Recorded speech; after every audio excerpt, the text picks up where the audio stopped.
Le corps humain.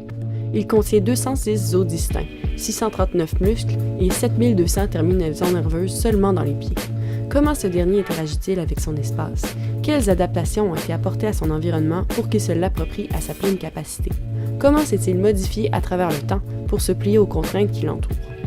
De Charlotte Garside, la plus petite fille du monde qui mesurait 68 cm à 5 ans, à Eddie Hall, l'homme le plus fort du monde en 2017 qui détient le record mondial au deadlift avec 500 kg, le corps humain surprend. Les capacités, les origines et les limites du corps humain sont aussi vastes et complexes que les possibilités qui en découlent. Et cette diversité offre aux designers un potentiel de création immense.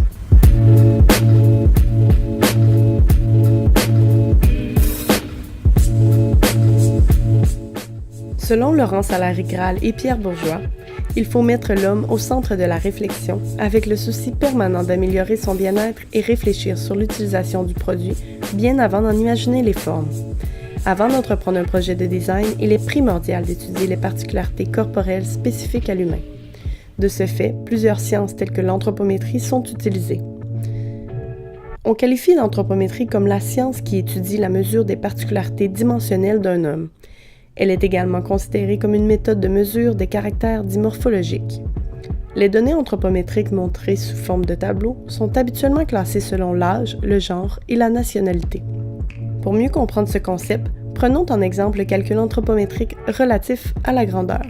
Si un individu est classé au 25e percentile, on comprend donc que 25% des gens dans sa catégorie d'âge et de sexe sont de grandeur égale ou inférieure à lui. Ces tables anthropométriques peuvent ainsi s'avérer pratiques lors du design de certains objets. Par exemple, la distance entre le sol et l'assise d'une chaise est souvent déterminée par les mesures anthropométriques des gens faisant partie des percentiles les plus bas. Dans les faits, les études anthropométriques sont très utiles lorsque les spectres utilisés sont ceux de personnes en santé, ne souffrant pas de déficience ou de limitation quelconque. Selon l'ergonome Airdrie Long, l'ergonomie, c'est de s'assurer que les produits sont faits pour des personnes.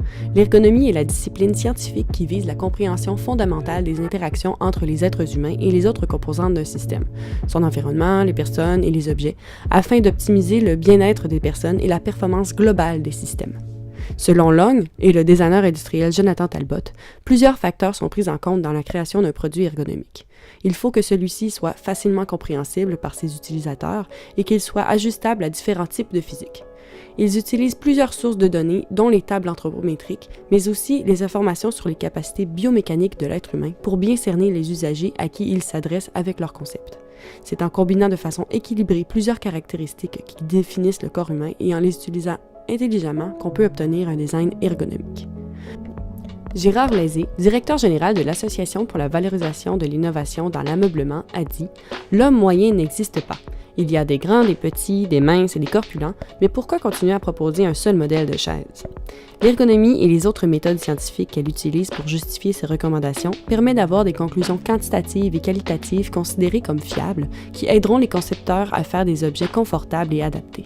Toutefois, ces méthodes scientifiques ont leurs limites et leurs résultats sont sujets à l'interprétation et à l'utilisation qu'en feront ces usagers. Le design universel rend les choses plus sûres, faciles et plus pratiques pour tout le monde. Le design universel inclut le design de produits et des espaces pour qu'ils puissent être utilisés par le plus large éventail de personnes possible. Le design universel reconnaît qu'il y a un large spectre de capacités chez l'être humain. Il s'adresse à tout le monde, c'est-à-dire les personnes ayant ou non des déficiences, celles avec ou sans limitation physique, toute personne passant par l'enfance, la vieillesse ou des périodes temporaires de maladie ou de blessure. En créant pour cette diversité d'humains, les résultats rendront les choses plus faciles pour l'usage de tous. Plus précisément, ce type de design prend en compte les capacités physiques, perceptuelles et cognitives, mais aussi les corps de taille et de formes différentes. Le design universel peut s'appliquer à tout ce qui peut être conçu, incluant des produits comme des poignées de porte, des ustensiles de cuisine ou des téléphones intelligents. Il peut être appliqué à l'architecture et à l'environnement, comme des espaces publics et commerciaux ou des résidences privées. Il existe 7 principes de design universel. Le premier, l'utilisation équitable. Donc le design est utile et commercialisable pour des personnes avec des habiletés diverses. Le second, l'utilisation flexible. Donc le design accommode un large éventail de préférences individuelles et d'habiletés. Le troisième, l'utilisation simple et intuitive, donc l'utilisation du design est facile à comprendre sans tenir compte de l'expérience, des connaissances, des principes linguistiques ou du niveau de concentration actuel de l'usager. Le quatrième, l'information est perceptible, donc le design communique efficacement les informations nécessaires à sa compréhension sans tenir compte des conditions ambiantes ou des habiletés sensorielles de l'usager. Le cinquième, la tolérance à l'erreur. Le design minimise donc les dangers, les conséquences négatives d'un accident ou d'une action involontaire. Le sixième, l'effort physique minimal. Donc le design peut être utilisé de façon efficace et confortable, et ce, avec un minimum de fatigue. Le septième, et donc le dernier, la grandeur et l'espace pour l'approche et l'utilisation. Donc la grandeur et l'espace approprié est prévu pour l'approche, l'atteinte, la manipulation et l'utilisation du dispositif sans tenir compte de la taille du corps, de la posture et de la mobilité de l'usager. Le Dr Dan Formosa est un designer de produits muni d'une maîtrise et d'un doctorat en ergonomie et en biomécanique. Il est un des membres fondateurs de Smart Design, une firme de design basée sur l'idée que le design devrait être à propos des personnes et non des choses. Il considère qu'il va de soi de mélanger l'anthropométrie, les formes et les mesures avec la psychologie sociale pour obtenir des concepts universels appréciés et durables. Selon Formosa, le plus important est de considérer les extrêmes et non la moyenne. Ainsi, on peut réussir à toucher un maximum de personnes avec un seul design en répondant à un besoin, mais au final en simplifiant la tâche des autres. Le bouton d'ouverture de porte automatique en est un bon exemple. Sans ce dispositif, une personne en chaise roulante peut éprouver de la difficulté à ouvrir une porte. Par contre, cette installation peut également s'avérer pratique pour une personne transportant plusieurs sacs sans pour autant être aussi nécessaire. Il parcourt aussi l'idée que bien des objets sont ingénieux, mais présentent des lacunes en termes de design puisqu'ils ne sont pas axés sur l'humain et son corps qui est toujours en changement. Mais qu'en est-il des objets qui améliorent ou corrigent le corps humain? On retrouve plusieurs exemples d'objets amélioratifs dans le monde sportif, comme les vélos aérodynamiques des cyclistes du Tour de France ou les chaussures de course anti-choc des marathoniens. Ces objets servent à décupler les capacités de l'utilisateur en appliquant des principes scientifiques aux problématiques éprouvées comme la résistance au vent qui ralentit le cycliste et les chocs répétés des foulées du marathonien qui peuvent le fatiguer. Les objets correctifs, quant à eux, se rapportent souvent aux prothèses en tout genre, comme des lunettes, et permettent d'amener un individu à un niveau considéré comme normal. Mais où est la limite? En effet, la bonification du corps humain à l'aide de technologies n'est pas nouvelle. Néanmoins, elle pose des questions morales fondamentales. Sur la scène québécoise, l'auteure et comédienne Dominique Leclerc présente en 2017 la pièce de théâtre documentaire Post-humain.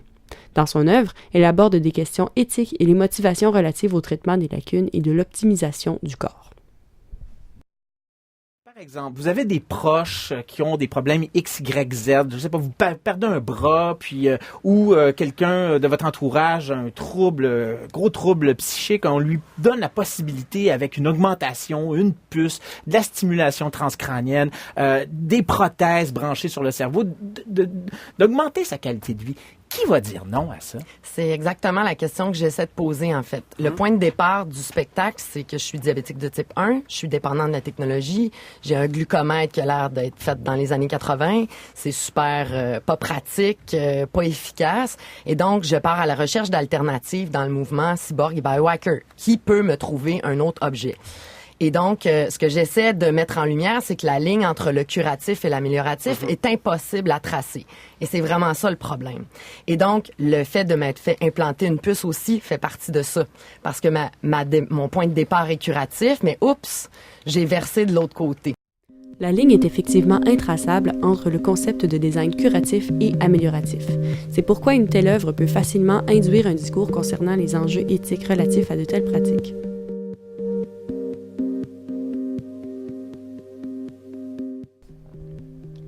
Tel qu'expliqué dans la pièce de Leclerc, une autre approche souvent liée au design amélioratif est le transhumanisme. Symbolisé par H+, le transhumanisme est un mouvement culturel et intellectuel international prônant l'usage des sciences et des techniques afin d'améliorer la condition humaine, notamment par l'augmentation des caractéristiques physiques et mentales des êtres humains. Les transhumanistes considèrent certains aspects de la condition humaine, tels que le handicap, la souffrance, la maladie, le vieillissement ou la mort subie, comme inutiles et indésirables. Par exemple, c'est avec l'intention de tricher la mort et de contrer la maladie que Natasha Vitamor a créé le projet Body by Design. Ce projet est en fait la création d'une enveloppe corporelle artificielle qui remplace celle devenue désuète. Les utilisateurs sont donc des personnes qui ont besoin de prothèses pour le corps entier. La prothèse fonctionne comme un système d'amarrage pour le téléchargement d'une synthèse de leur identité. Les applications et les périphériques internes et externes de ce corps fonctionnent comme un système humain régulier tout en offrant une connexion avec le cyberespace. Afin de faciliter son utilisation, le concept prévoit une transition en douceur de l'avatar humain à transhumain en s'adaptant aux divers comportements sociaux d'une société connective. De plus, la sauvegarde de la continuité de l'identité est capturée dans des expériences instantanées qui forment la mémoire narrative et les schémas comportementaux. En bref, il s'agit de la transposition d'une pensée humaine spécifique vers un corps artificiel plus performant, permettant une simulation d'une présence continue après la mort. Cette idée d'avatar corporel est d'ailleurs reprise dans la fiction par le premier épisode de la saison 2 de la série Black Mirror, diffusée par Netflix. I know he's dead, but I can sign you up to something that helps. It will let you speak to him. And don't worry, you won't even have to do anything. I'll just assign... Shut up! You click the link and you talk to it. It mimics him and reads through all the things they've ever said online. The more it has, the more it's him. So, how am I sounding? You sound just like him. This might sound a bit creepy. There's another level to this available. It's starting already. Don't push the boundary. La pensée transhumaniste est la manière dont les H+, tentent de répondre à divers questionnements sociétaux, tels que les questions environnementales actuelles. Ceux qui ne portent pas particulièrement attention à l'environnement souhaitent transformer les corps, augmenter les capacités perspectives et sensorielles, retarder le vieillissement et contrer la sélection naturelle. Au contraire, ceux qui souhaiteraient utiliser le transhumanisme à des fins environnementales visent davantage à créer une intolérance génétique à la viande, des humains plus petits, à augmenter l'empathie et l'altruisme, à avoir des femmes plus éduquées et qui auront moins d'enfants, et encourager l'ingénierie à l'échelle planétaire. Dans le cas spécifique de l'environnement, les deux camps ne s'entendent pas sur les responsabilités et le rôle de l'humain dans la déplétion des ressources naturelles et le réchauffement climatique.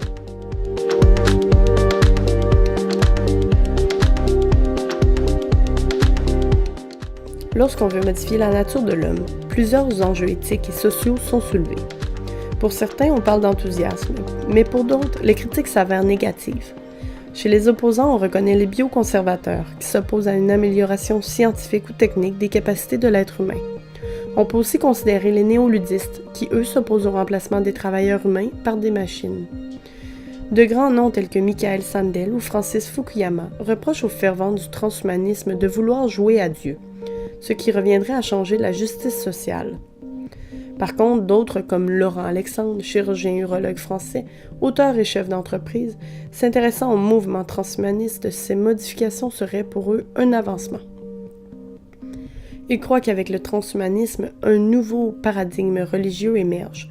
Donc ce n'est plus le renoncement de l'athée qui se voit seul dans l'univers, c'est désormais l'affirmation fière de ce que l'homme peut tout faire, y compris créer du vivant et se recréer lui-même. Que ce soit des objets qui aident une personne avec un handicap permanent ou temporaire, en le corrigeant ou en l'améliorant, en respectant la nature originelle de l'homme ou en la dépassant, ils font tous partie d'une culture matérielle propre à chaque société. L'adaptation matérielle au corps humain est un sujet complexe et qui peut susciter des controverses, mais sur lequel il est important de débattre puisqu'il fait tout de même partie de notre quotidien et de nos enjeux sociétaux actuels et futurs. En d'autres mots, jusqu'où l'homme s'appropriera-t-il l'objet?